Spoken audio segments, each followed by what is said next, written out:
Widad Business Group is setting its sights on PLUS Expressways concessionaires. The facility management and construction outfit says it has submitted a takeover proposal to the government. There are two options on the table. It can either take over Khazana's 51% interest for 1.5 billion ringgit cash or launch a full takeover of the concessionaires owned by Khazana and the EPF for 3 billion ringgit in cash. Both offers include the waiver of toll compensation worth 2.7 billion ringgit incurred by the government for abolishing tolls in Plaza Batu Tiga and Bukit Kayu Hitam. They also take into account the extension of the highway concessionaires for another 20 years after the conclusion of the concession period. WBG Executive Chairman Tan Sri Muhammad Iqmal Opat Abdullah says that if the group is successful in its bid, it will reduce the current toll charges by 25% to 40%.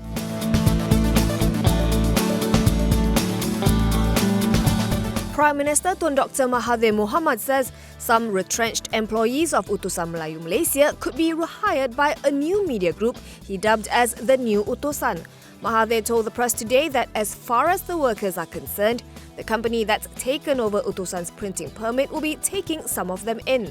Utusan Executive Chairman Dato' Abdul Aziz Sheikh Fadzeh told The Edge yesterday that Utusan will live on despite the operational shutdown of the media company. This is because Aurora Mulia, a company linked to Tycoon Tan Sri Syed Mokhtar Al-Bukhari, has taken over the printing permits for Utusan Malaysia and Cosmo. The plan is to relaunch the publications in the near future. In the meantime, however, Utusan is in hot water with the Human Resources Ministry for serving its staff a notice less than 24 hours before shuttering. Its Minister M. Kulasegaran reportedly said that legal action will be taken against Utusan.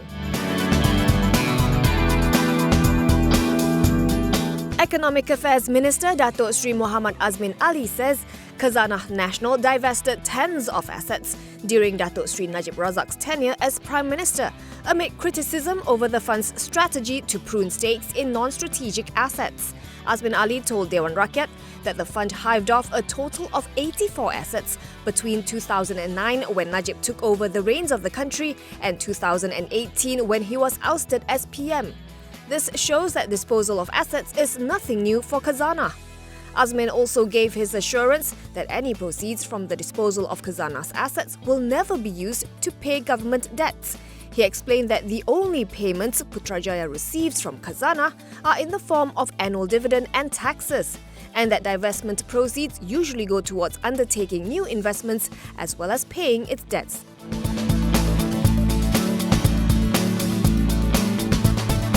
Shipping firm MISC has secured two time charter parties from ExxonMobil Corp worth an estimated $711 million or 2.98 billion ringgit.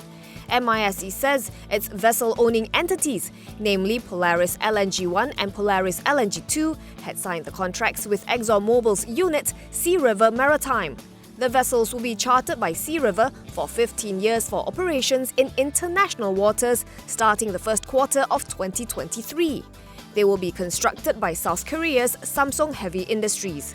MISC says the time charter parties are not expected to have any material impact on its earnings, gearing and net assets for the financial year ending December 31st, 2019.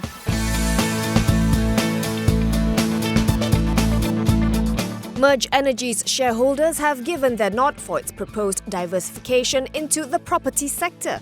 The company saw all of its resolutions passed at an EGM today. They comprise the disposal of several non-core assets, its maiden property development project at Pasir Panjang Negeri Sembilan, and the diversification of its business. Several special resolutions were also passed, including a proposed change of company name to Stella Holdings and the proposed reduction of the group's share capital to offset its accumulated losses. Executive Chairman Dato' Muhammad Haslan Muhammad Amin says the group is now on better financial footing, as the new shareholders of the group have successfully cleaned up the company's operations over the past 6 months. They have also identified 3 core businesses to focus on: the water infrastructure segment, oil and gas, and now property. The company is expected to see positive numbers in FY20.